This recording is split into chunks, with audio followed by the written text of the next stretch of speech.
नमस्कार विद्यार्थी मित्रांनो, आज आपण इयत्ता 9वी विषय विज्ञान आणि तंत्रज्ञान भाग 1 मधील प्रकरण क्रमांक 11 प्रकाशाचे परावर्तन या व्हिडिओमध्ये अभ्यासणार आहोत। या प्रकरणाचा पूर्वार्ध तुम्ही यापूर्वीच्या व्हिडिओमध्ये अभ्यासला असेलच आणि जर अभ्यासला नसेल तर तो जरूर अभ्यासा। गोलीय आरसे या ठिकाणी निरीक्षण करा व चर्चा करा म्हणून हास्यदालनाचे आरसे दाखवलेले आहेत। पहा, या ठिकाणी आरशामध्ये पाहणाऱ्या मुली तुम्हाला दिसतायत आणि त्यांची प्रतिमा आपल्याला मोठी किंवा हसणारी वगैरे अशी दिसते, म्हणून तर त्या हास्यदालन असे नाव देण्यात आलेलं आहे। आता असे का होते तर जत्रेतील हास्यदालनात मांडलेले आरसे तुम्ही कधी पाहिले असतील। या आरशात आपल्याला वेडेवाकडे चेहरे दिसतात। असे का होते हा प्रश्न तुम्हाला कधी पडलेला आहे का? आता आपल्या घरोघरी जे आरसे असतात ते आरसे सपाट असतात आणि त्यामुळे आपल्या घरच्या आरशामध्ये मिळणारी प्रतिमा हुबेहूब आपल्या सारखीच असते किंवा आपण जी वस्तू आरशासमोर पकडू त्या वस्तू जशी आहे तशीच प्रतिमा आपल्याला मिळते। परंतु हे हास्य दालनात असणारे आरसे जे आहेत ते सपाट नसतात तर ते वक्र असतात आणि आरसे वक्र असल्यामुळे प्रतिमांचे स्वरूप स्पष्ट दिसत नाही। सपाट आरशामुळे दिसणारे प्रतिमांचे स्वरूप स्पष्ट असते, त्यापेक्षा वक्र आरशामध्ये मिळणाऱ्या प्रतिमांचे स्वरूप वेगळे असते। तर नेहमीच्या आरशात आपल्याला प्रतिमा हुबेहूब दिसतात, याचा कारण आपला नेहमीचा आरसा हा सपाट आरसा असतो। या ठिकाणी तुम्ही या हास्य दालनामधील आरशांचं निरीक्षण करा, तुम्हाला हे आरसे वक्र दिसतील आणि ते वक्र असल्यामुळेच आपल्याला त्याच्यामध्ये चित्रविचित्र अशा आकृत्या किंवा प्रतिमा पाहायला मिळतात। आता मोटार चालकास पाठीमागून येणारी वाहने दिसण्यासाठी लावलेला आरसा सपाट नसतो तर तो गोलीय असतो। तुम्ही वाहनाचे आरसे टू व्हीलर किंवा फोर व्हीलरचे दुचाकी किंवा चारचाकी वाहनाचे आरसे पाहिले असतील, ते आरसे सपाट नसतात। आपण त्याच्यामध्ये जर त्याचा आपला चेहरा पाहिला तर तो वेगळा दिसतो, उभट दिसतो किंवा आडवा दिसतो, विचित्र दिसतो। याचं कारण तो आरसा गोलीय आरसा असतो। करून पहा, या ठिकाणी गोलीय आरसे निर्मिती दाखवलेली आहे। आता करून पाहायला काय सांगितलेलं आहे पहा, एक रबरी चेंडू घेऊन तो आकृती 11.6 मध्ये दाखवल्याप्रमाणे कापला तर निर्माण होणाऱ्या कोणत्याही एका भागावर दोन प्रकारचे पृष्ठभाग सहज दिसून येतात। आता या ठिकाणी त्यांनी गोल म्हणजे आपला चेंडूच पकडा तुम्ही। चेंडूचा जर आपण भाग या आकृतीत दाखवल्याप्रमाणे कापला तर त्याचा जो आपल्याला कापलेला भाग मिळतो त्याच्या बाह्य पृष्ठभागाला आपण रंग लावला तर अंतर्गोल आरसा तयार होतो। आतील पृष्ठभागावर रंग लावला तर बाहेरचा पृष्ठभाग चकाकी होतो आणि बहिर्गोल आरसा आपल्याला मिळतो। आता गोलीय आरसे सामान्यतः बी भागाप्रमाणे काचेच्या पोकळ गोलातून कापलेले भाग असतात। आता काचेचा जो गोल आहे तो आपल्या चेंडू सारखा असतो। त्याच्या आतील किंवा बाहेरील पृष्ठभागावर चकचकीत पदार्थाचे विलेपन करून गोलीय आरसे तयार केले जातात। आतील किंवा बाहेरील पृष्ठभागावरून प्रकाशाचे परावर्तन होते, म्हणजे बाहेरच्या पृष्ठभागाला लेप लावला तर आतून परावर्तन होते, आतील पृष्ठभागाला लेप लावला तर बाहेरून परावर्तन होते। यावरूनच गोलीय आरशांचे दोन प्रकार पडतात। आता हे दोन प्रकार आपल्याला अभ्यासायचे आहेत। पहा, गोलीय आरशांचे दोन प्रकार, एक अंतर्गोल आरसा आणि दुसरा बहिर्गोल आरसा। आता अंतर्गोल आरसा कशाला म्हणायचं, त्याला इंग्रजीमध्ये कॉन्केव्ह मिरर म्हणतात आणि बहिर्गोल आरशाला कॉन्व्हेक्स मिरर म्हणतात। आता अंतर्गोल कधी म्हणायचं आणि बहिर्गोल कधी म्हणायचे, तर जर गोलाकार पृष्ठभागाचा आतला भाग म्हणजेच अंतर्भाग चकचकीत असेल तर त्याला अंतर्वक्र आरसा म्हणतात। पहा, समजा हा गोलाचा पृष्ठभाग आहे, याला आपण वरून लेप लावला आणि आतील पृष्ठभाग चकचकीत म्हणजे परावर्तक ठेवला तर त्याला काय म्हणतात, आतल्या पृष्ठभागावरून जर प्रकाशाचे परावर्तन होत असेल तर त्याला काय म्हणतात, अंतर्गोल आरसा। या उलट या आरशाला जर आतल्या बाजूने लेप लावला आणि बाहेरचा पृष्ठभाग जर परावर्तन करणारा असेल तर त्या आरशाला काय म्हणतात, बहिर्गोल आरसा म्हणजेच कॉन्व्हेक्स मिरर। म्हणजे आतील पृष्ठभाग चकचकीत असेल तर अंतर्गोल आरसा, बाहेरील पृष्ठभाग चकचकीत असेल तर तो बहिर्गोल आरसा। गोलीय आरशाशी संबंधित संज्ञा, आता या ठिकाणी गोलीय आरसा दाखवलेला आहे तर या आरशाशी संबंधित असणाऱ्या संज्ञा आपण पाहणार आहोत। बघा, पहिली संज्ञा आहे ध्रुव, आरशाचा ध्रुव. तर तो पी या अक्षराने दर्शवतात, कारण इंग्रजीमध्ये ध्रुवला पोल म्हणतात, POLE, आणि त्याच्या नावावरून पी या अक्षराने आरशाचा ध्रुव दाखविला जातो. आता आरशाचा ध्रुव म्हणजे काय, कशाला म्हणायचं ध्रुव, तर आरशाच्या पृष्ठभागाच्या मध्यबिंदूस, आरशाचा जो पृष्ठभाग आहे, समजा हा आरसा आहे, याला बाहेरून बाजूने आपण लेप लावलेला आहे ना, आतील पृष्ठभाग परावर्तक आहे, तर हा समजा मध्यबिंदू असेल, आरशाचा जर तो मध्यबिंदू असेल तर त्या मध्यबिंदूला आरशाचा ध्रुव म्हणतात आणि तो पी या अक्षराने दाखवतात. आता वक्रता केंद्र, तर वक्रता केंद्र या ठिकाणी सी या अक्षराने दर्शवलेला आहे, म्हणजे सेंटर ऑफ कर्वेचर. तर आरसा ज्या गोलाचा भाग असतो त्या गोलाच्या केंद्रास वक्रता केंद्र असे म्हणतात, आणि वक्रता केंद्र सी या अक्षराने दर्शवतात, कारण त्याला इंग्रजीमध्ये सेंटर ऑफ कर्वेचर असं म्हटलं जातं, आणि त्यावरून सी या अक्षराने वक्रता केंद्र दाखवले जाते. तर समजले का पहा, आरसा ज्या गोलाचा भाग आहे, म्हणजे आपण जो काचेचा गोल घेऊन कट करून आरसा तयार केलाय, त्या गोलाचं जे वक्रता केंद्र आहे, गोलाचं जे केंद्र आहे त्या केंद्राला आरशाचे वक्रता केंद्र असे म्हणतात, आणि ते सी या अक्षराने दाखवले जाते. त्यानंतर वक्रता त्रिज्या म्हणजेच रेडियस ऑफ कर्वेचर. आता वक्रता त्रिज्या कशाला म्हणायचं, तर आरसा ज्या गोलाचा भाग असतो त्या गोलाच्या त्रिज्येला आरशाची वक्रता त्रिज्या असे म्हटले जाते. पहा या ठिकाणी, आरसा ज्या गोलाचा भाग आहे त्या गोलाचं केंद्रापासूनचं आरशापर्यंतचं जे अंतर आहे, हे अंतर म्हणजेच काय, वक्रता त्रिज्या. म्हणजे त्या गोलाच्या त्रिज्येला आरशाची वक्रता त्रिज्या असे म्हटले जाते. आता आकृतीमध्ये CP आणि CA पहा, या ठिकाणी CP आणि CA या काय आहेत, वक्रता त्रिज्या आहेत. त्यानंतर मुख्य अक्ष म्हणजेच प्रिन्सिपल ॲक्सिस, आरशाचा ध्रुव आणि वक्रता केंद्र यातून जाणारी जी सरळ रेषा आहे त्या सरळ रेषेला मुख्य अक्ष असे म्हणतात. पहा, आरशाचा ध्रुव P आणि वक्रता केंद्र C यांच्यामधून जाणारी जी सरळ रेषा आहे ती M ने दाखवलेली आहे, त्यालाच काय म्हणतात, मुख्य अक्ष. तर पुन्हा एकदा सांगते, आरशाचा ध्रुव आणि वक्रता केंद्र यांच्यामधून जाणाऱ्या सरळ रेषेला मुख्य अक्ष असे म्हणतात. तर आकृतीमध्ये PM हा काय आहे, आरशाचा मुख्य अक्ष आहे. त्यानंतर मुख्य नाभी म्हणजेच प्रिन्सिपल फोकस. आता अंतर्गोल आरशाच्या मुख्य अक्षाला समांतर असणारे आपाती किरण परावर्तनानंतर मुख्य अक्षावर आरशासमोर एका विशिष्ट बिंदूमध्ये काय होतात, मिळतात. या बिंदूला अंतर्गोल आरशाची मुख्य नाभी म्हणतात. तर बहिर्गोल आरशाच्या मुख्य अक्षाला समांतर असणारे आपाती किरण परावर्तनानंतर आरशामागील मुख्य अक्षावरील एका विशिष्ट बिंदूपासून आल्यासारखे भासतात. या बिंदूला बहिर्गोल आरशाची मुख्य नाभी म्हणतात.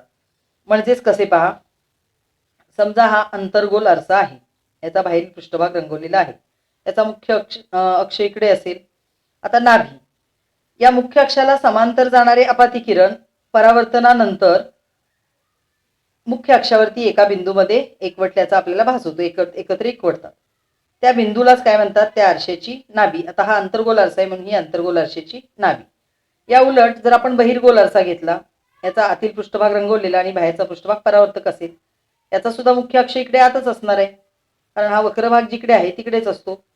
मुख्य अक्षाला समांतर असणारे किरण तर कुठून येतील, एक मिनिट आपण असा घेऊया. हा आतील पृष्ठभाग रंगवलेला आहे आणि याचा मुख्य अक्ष इकडे असेल. आता या मुख्य अक्षाला समांतर असणारे आपाती किरण परावर्तनानंतर आरशाच्या पाठीमागून मुख्य अक्षामध्ये एकत्र एकवटल्याचा आपल्याला भास होतो, आणि त्याला त्या बहिर्गोल आरशाची काय म्हणतात, मुख्य नाभी असे म्हणतात.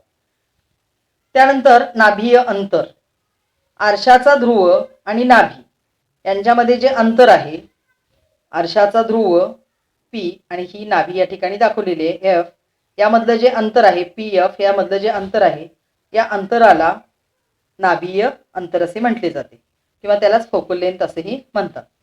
जरा डोके चालवा, अंतर्गोल आणि बहिर्गोल आरशाच्या नाभीतील मुख्य फरक कोणता. आता पहा, आपण आता काय पाहिले, हा अंतर्गोल आरसा आहे, त्याची नाभी आपल्याला या बाजूला मिळते, इथं मिळते. जर आपण हा बहिर्गोल आरसा घेतला तर त्याची नाभी आपल्याला पाठीमागे मिळते. तर अंतर्गोल आरशाची जी नाभी आहे ती नाभी वास्तव असते, तर बहिर्गोल आरशाची नाभी आभासी असते, म्हणजे प्रत्यक्षात तिथे किरण एकवटत नाहीत, पण किरण एकवटल्याचा काय होतो, भास होतो. म्हणजे अंतर्गोल आरशाची नाभी वास्तव असते, तर बहिर्गोल आरशाची नाभी आभासी असते. हा मुख्य फरक अंतर्गोल आणि बहिर्गोल आरशाच्या नाभीमध्ये आपल्याला पाहायला मिळतो, हे नक्की लक्षात ठेवा. पुढे परावर्तित किरणांचे रेखन. आता या ठिकाणी करून पहा म्हणून एक आकृती दिलेली आहे. 11.8 आकृतीचे निरीक्षण करा. आता या ठिकाणी बाहेरचा पृष्ठभाग आपल्याला रंगवलेला दिसतोय, म्हणजे आतील पृष्ठभाग काय आहे, परावर्तित आहे. काय सांगितलेलं आहे ते आपण पाहूया. गोलीय आरशावर पडणारा किरण कोणत्या दिशेने परावर्तित होतो हे कसे निश्चित केले जाते. आकृती 10.8 मध्ये दाखवल्याप्रमाणे. आता या ठिकाणी त्यांनी 10.8 म्हणलेलं आहे, प्रत्यक्षात इथं काय पाहिजे, 11.8 असं पाहिजे. 11.8 मध्ये दाखवल्याप्रमाणे एम एन हा काय आहे, गोलीय आरसा आहे. या आरशावर क्यू बिंदूजवळ काय होतं, ए क्यू प्रकाश किरण आपाती आहे. तर ए क्यू हा प्रकाश किरण क्यू या बिंदूजवळ आलेला आहे. तर आरशाची सी क्यू ही एक त्रिज्या आहे. सी हे वक्रता केंद्र आणि सी क्यू आरसा आणि केंद्र यामधील अंतर, म्हणजे ती एक त्रिज्या आहे. म्हणून क्यू बिंदूपाशी सी क्यू आरशाला अभिलंब ठरतो. क्यू बिंदूजवळ काय होतो, अभिलंब ठरतो. आणि कोण ए क्यू सी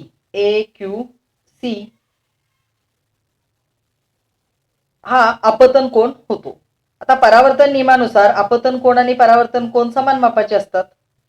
म्हणून ए क्यू किरणाचा क्यू बी परावर्तन मार्ग निश्चित करताना कोण सी क्यू बी व कोण ए क्यू सी या अपतन कोणा एवढाच ठेवला जातो. तुमच्या लक्षात आले का पहा. काय सांगितलेलं आहे, ए क्यू हा आहे अपतन कोण, क्यू सी ही वक्रता त्रिज्या आहे. आता अपतन कोण आणि परावर्तन कोण समान मापाचे असतात, त्यामुळे ए क्यू सी या कोणाचे माप हा अपतन कोण झाला आणि सी क्यू बी किंवा बी क्यू सी हा परावर्तन कोण झाला. या दोन कोणांची मापे कशी असतात, समान असतात. तुम्ही हे करून पाहू शकता. पुढे गोलीय आरशाद्वारे मिळणाऱ्या प्रतिमांचा अभ्यास किरणाकृतीच्या साहाय्याने आपल्याला करता येतो. आता हे किरणाकृती म्हणजे काय, तर प्रकाश किरणाच्या मार्गक्रमणाचे विशेष चित्रीकरण केले जाते. किरणाकृती काढण्यासाठी प्रकाश परिवर्तनाच्या नियमावर आधारित नियम वापरले जातात. तर विद्यार्थी मित्रांनो, हे नियम तुम्ही नीट अभ्यासले की इयत्ता 10वी मध्ये तुम्हाला अंतर्वक्र भिंग आणि बहिर्वक्र भिंग अभ्यासायचा आहे. तुम्हाला आरसा समजला की आरसा आणि भिंगाच्या नियमामध्ये फारसा फरक नाही, फक्त आरशामध्ये प्रकाशाचे परावर्तन होते, तर भिंगामध्ये प्रकाशाचे अपवर्तन होते.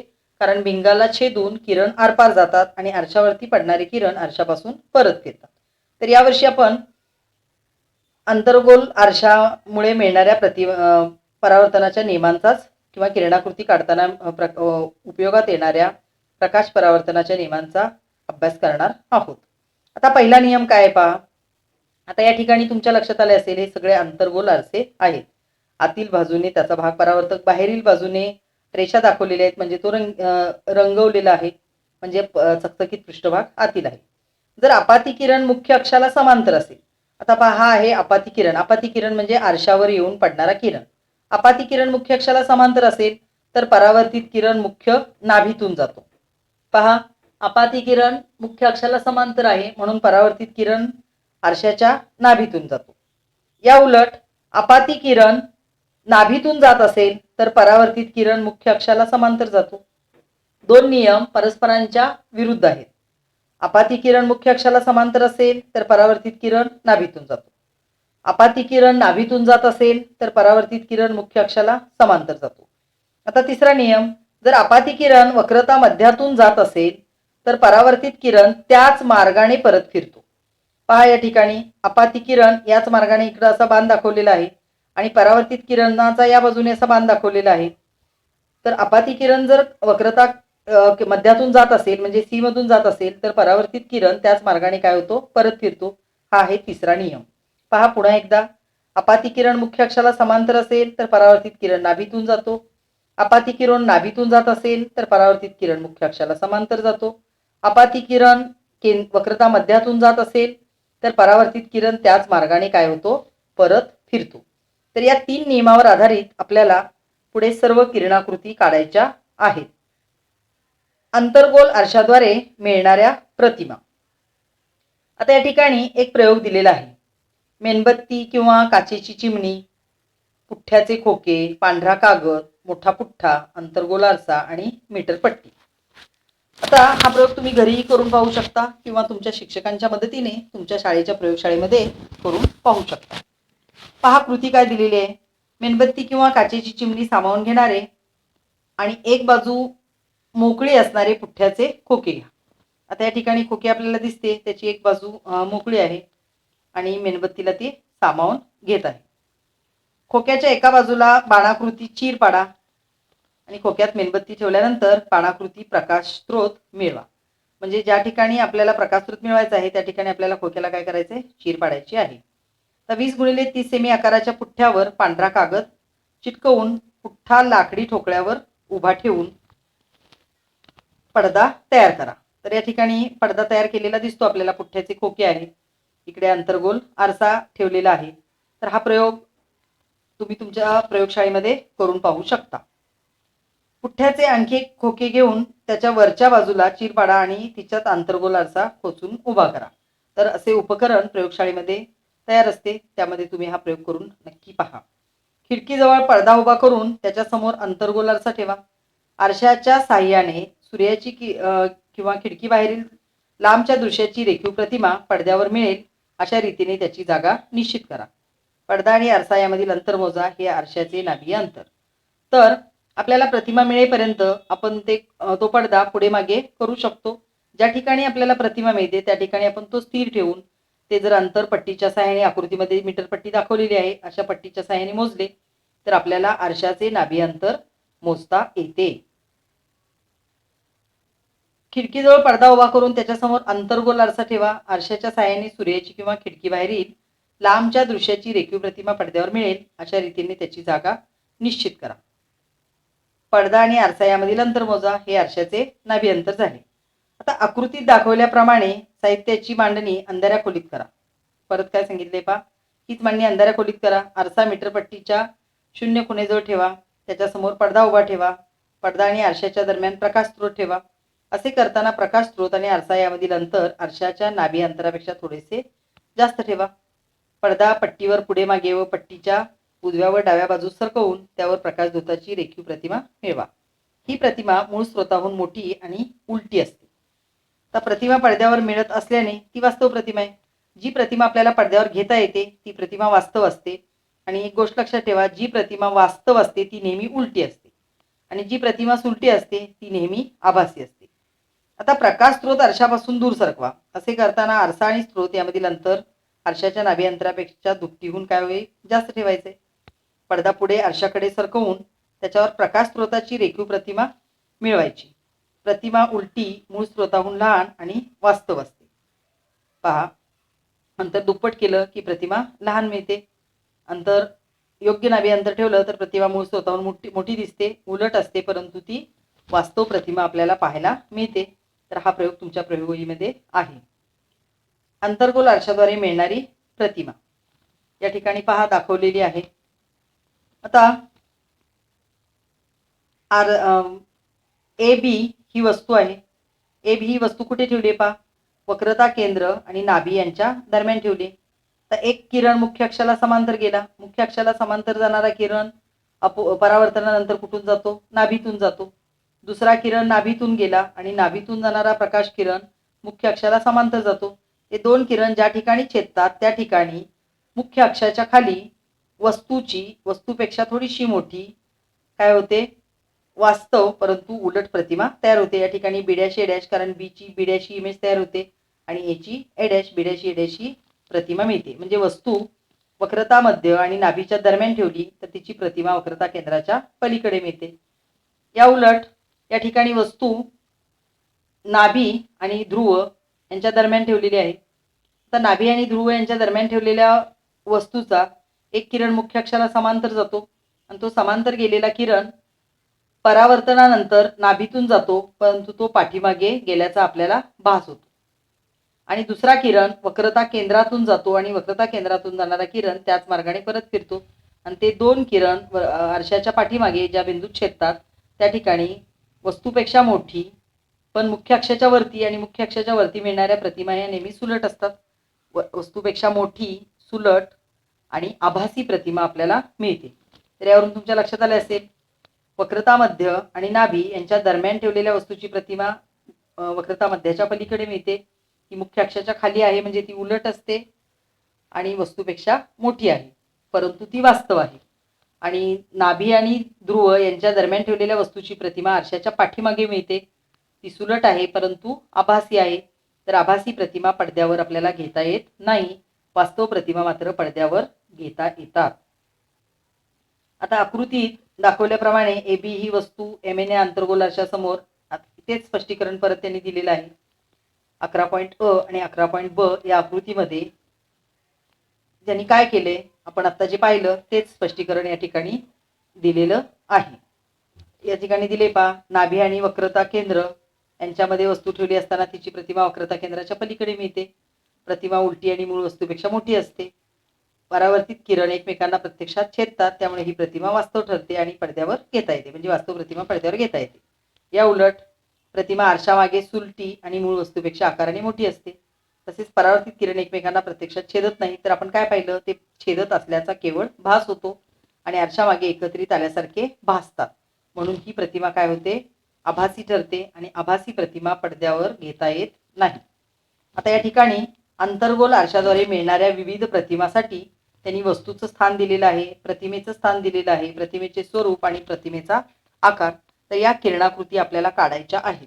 तर या किरणाकृती मी तुम्हाला काढलेल्या दाखवणार आहे आणि या किरणाकृती तुम्ही तुमच्या वहीमध्ये पुन्हा काढायच्या आहेत. पहा, पहिलं वस्तूचं स्थान आहे ध्रुव आणि नाभी यामध्ये. आपण एक एक किरणाकृती पाहूया. पहा, ध्रुव म्हणजे P आणि नाभी म्हणजे F. ध्रुव आणि नाभी यांच्यामध्ये ठेवलेली वस्तू जी आपण आत्ता प्रतिमा पाहिली. तर एक किरण मुख्य अक्षाला समांतर जातो. मुख्य अक्षाला समांतर जाणारा किरण आरशाच्या नाभीतून जातो. दुसरा किरण वक्रता केंद्रातून जातो आणि वक्रता केंद्रातून जाणारा किरण त्याच मार्गाने परत फिरतो आणि ते दोन किरण ज्या ठिकाणी एकत्र छेदतात त्या ठिकाणी त्या वस्तूची वस्तूपेक्षा मोठी, सुलट आणि आभासी प्रतिमा आपल्याला मिळते. तर ही किरणाकृती आपण आत्ताच पाहिलेली आहे. त्यानंतर बघा, आता तुमच्या लक्षात येईल प्रतिमेचे स्थान कुठे आहे, आरशाच्या पाठीमागे आहे. प्रतिमेचा आकार मूळ वस्तूपेक्षा मोठा आहे. प्रतिमा सुलट आहे, परंतु कशी आहे, आभासी आहे. या ठिकाणी ही सगळी माहिती दिलेली आहे. आरशाच्या मागे आभासी आणि सुलटी, वस्तूपेक्षा मोठा आकार. त्यानंतर दुसरा आहे, वस्तू कुठे ठेवली आहे, तर नाभीवर. वस्तू जर नाभीवर ठेवली तर इथं दिलेलं आहे अनंत अंतरावर प्रतिमा मिळते, वास्तव आणि उलट असते आणि खूपच मोठा आकार असतो. आता आपण पाहूया किरणाकृती प्रत्यक्षात. जर वस्तू नाभीवर ठेवली, पहा इथे F वर असं म्हटलेलं आहे, नाभीवर ठेवली तर एक किरण आपल्या पहिल्या नियमानुसार मुख्य अक्षाला समांतर जातो. मुख्य अक्षाला समांतर जाणारा किरण परावर्तनानंतर नाभीतून जातो आणि दुसरा किरण वक्रता मध्यातून जातो आणि तो किरण त्याच मार्गाने परत फिरतो. हे दोघे एकमेकांना कधीच छेदत नाहीत, त्यामुळे अनंत अंतरावर या वस्तूची प्रतिमा आपल्याला पाहायला मिळते आणि ती वस्तूपेक्षा खूप मोठी असते. तर या ठिकाणी स्पष्टीकरणामध्ये दिलेलं आहे वास्तव आणि उलट, अनंत अंतरावर वास्तव आणि उलट आणि वस्तू प्रतिमेचा आकार कसा आहे, खूपच मोठा. तिसरी किरणाकृती बघा, वस्तूचे स्थान आहे वक्रता केंद्र आणि नाभी यांच्या मध्ये. आता वक्रता केंद्र आणि नाभी म्हणजे C आणि F यांच्या मध्ये. आता आपण ही किरणाकृती पाहिली होती. C आणि F यांच्यामध्ये AB ही वस्तू ठेवलेली आहे. पहिल्या नियमानुसार एक किरण मुख्य अक्षाला समांतर जातो, परावर्तनानंतर तो नाभीतून जातो. दुसरा किरण नाभीतून जातो, परावर्तनानंतर तो मुख्य अक्षाला समांतर जातो. हे दोघे एकमेकाला ज्या ठिकाणी छेदतात त्या ठिकाणी त्या वस्तूची वस्तूपेक्षा मोठी, उलट आणि वास्तव प्रतिमा आपल्याला मिळते. या किरणाकृतीचे निरीक्षण करा आणि या सर्व किरणाकृती तुम्ही तुमच्या वहीमध्ये काढायच्या आहेत. पुढे चौथी किरणाकृती आहे वक्रता केंद्रावर. आता वक्रता केंद्रावर जर वस्तू ठेवली तर तिची प्रतिमा सुद्धा वक्रता केंद्रावरच मिळते. बघा कशी, एक किरण मुख्य अक्षाला समांतर जातो, समांतर जाणारा किरण नाभीतून जातो, दुसरा किरण नाभीतून जातो आणि नाभीतून जाणारा किरण मुख्य अक्षाला समांतर जातो आणि ते ज्या ठिकाणी छेदतात त्या ठिकाणी म्हणजेच वक्रता केंद्रावर वस्तूच्या आकाराची पण उलट आणि वास्तव प्रतिमा तयार होते, या ठिकाणी दाखवलेली आहे. पुढे वक्रता केंद्राच्या पलीकडे, जर वस्तू वक्रता केंद्राच्या पलीकडे ठेवली, बघा वक्रता केंद्राच्या पलीकडे AB ही वस्तू ठेवलेली आहे, तर एक किरण मुख्य अक्षाला समांतर जातो. समांतर जाणारा किरण तुम्हाला माहिती आहे नाभीतून जातो, आणि दुसरा किरण वक्रता केंद्रातून जातो, तो त्याच मार्गाने परत फिरतो आणि दोघे एकमेकांना ज्या ठिकाणी छेदतात त्या ठिकाणी वस्तूपेक्षा लहान वास्तव परंतु उलट प्रतिमा आपल्याला पाहायला मिळते. आता या प्रतिमेचं स्थान कुठं आहे पहा, तर प्रतिमा वक्रता मध्य आणि नाभी यांच्या दरम्यान मिळते. म्हणजे वक्रता मध्याच्या पलीकडे ठेवलेल्या वस्तूची प्रतिमा वक्रता मध्य आणि नाभी यांच्या दरम्यान पाहायला मिळते. आणि शेवटची प्रतिमा आहे वक्रता केंद्रापासून खूपच दूर, म्हणजे वस्तू कुठे ठेवलेली आहे, अनंत अंतरावर. आता या ठिकाणी वस्तू आपल्याला दिसतच नाही, म्हणजे ती अनंत अंतरावर आहे. तर त्यापासून येणारे किरण कसे येतात, एक वक्रता केंद्रातून येतो, वक्रता केंद्रातून येणारा किरण त्याच मार्गाने काय होतो, परत फिरतो, आणि दुसरा किरण वस्तूच्या वरच्या टोकाकडून जो येतो तो काय करतो, त्या किरणाला छेदतो, आणि ज्या ठिकाणी दोघे परस्परांना छेदतात त्या ठिकाणी त्या वस्तूची वस्तूपेक्षा लहान उलट आणि वास्तव प्रतिमा आपल्याला पाहायला मिळते. या ठिकाणी अँगल आय आणि अँगल म्हणजे अपतन कोन आणि परावर्तन कोन हे दोघे कसे असतात, समान मापाचे असतात, आणि त्यामुळे या ठिकाणी दिलेले आहे पहा, नाभीवर आपल्याला प्रतिमा मिळते, वास्तव आणि उलट असते आणि ती बिंदुरूप असते. म्हणजे ही प्रतिमा अनंत अंतरावर असणाऱ्या वस्तूची प्रतिमा आपल्याला कशी मिळते, बिंदुरूप मिळते, म्हणजे वस्तूपेक्षा लहान मिळते. तर अशा रीतीने तुम्हाला या प्रतिमा काढायच्या आहेत. पुढे या ठिकाणी करून पहा म्हणून जो प्रश्न दिलेला आहे तो त्या किरणाकृतीच आहेत. बघा, अंतर्वक्र आरशासाठी वस्तू नाभीवर, वक्रता केंद्रावर, वक्रता केंद्रापलीकडे अनंत अंतरावर असेल तर प्रत्येक वेळी प्रतिमेचे स्वरूप कसे असेल ते किरणाकृतीच्या सहाय्याने शोधण्याचा प्रयत्न करा. तुमचे उत्तर मागील तक्त्याशी पडताळून पहा. तर आपण जे किरणाकृती आता काढलेल्या आहेत त्या किरणाकृती तुम्ही काढायच्या आहेत आणि तुमचे उत्तर पडताळून पाहायचे आहे. पुढे बहिर्गोल आरशामुळे मिळणारी प्रतिमा, image formed by convex mirror. आता आपण अंतर्गोल आरशाच्या पाहिल्या, आता बहिर्गोल आरशाची पाहूया. आकृती 11.12 मध्ये MN हा बहिर्गोल आरसा पहा, आतील भाग त्याचा रंगवलेला दिसतोय, म्हणजे बाहेरचा पृष्ठभाग परावर्तक आहे. आता AB ही वस्तू हा बहिर्गोल आरशाच्या समोर ठेवलेली आहे. वस्तूच्या A बिंदूपासून निघणारा आणि मुख्य अक्षाला समांतर असणारा किरण पहा AQ हा काय करेल, केंद्राकडे जाणारा AR रेषेने दर्शवलेला आहे. बघा, मुख्य अक्षाला समांतर असणारा किरण काय होतो, परावर्तनानंतर नाभीतून जातो, पण तो हा पाठीमागून गेल्याचा केवळ काय होतो, भास होतो. त्यानंतर जो किरण केंद्रातून जातो तो त्याच वक्रता मध्यातून जातो, तो त्याच मार्गाने परत फिरतो, आणि ते दोघे एकमेकांना ज्या ठिकाणी छेदतात त्या ठिकाणी A', B' ही वस्तूपेक्षा लहान प्रतिमा आपल्याला मिळते. आता प्रतिमा मुख्य अक्षाच्या वरती आहे म्हणजे ती सुलट आहे, आणि सुलट आहे म्हणजेच ती आभासी आहे, आणि आभासी प्रतिमा आपल्याला पडद्यावर घेता येत नाही. आता बहिर्गोल आरशावरून परावर्तित झालेले किरण एकमेकांना प्रत्यक्षात छेदत नाही, फक्त ते आरशामागे एकत्र आल्यासारखे आपल्याला भासतात, आणि म्हणूनच या मिळणाऱ्या बहिर्गोल आरशामुळे मिळणारी जी प्रतिमा आहे ती प्रतिमा कशी असते, आभासी असते, आणि आभासी प्रतिमा आपल्याला पडद्यावर घेता येत नाही. तर तुम्ही याचा पडताळा घ्या. विद्यार्थी मित्रांनो, या ठिकाणी सरावासाठी काही प्रश्न दिलेले आहेत, या प्रश्नांची उत्तरे तुमच्या वहीमध्ये लिहा. व्हिडिओ आवडला असेल तर लाईक, कमेंट आणि शेअर करा. थँक्यू.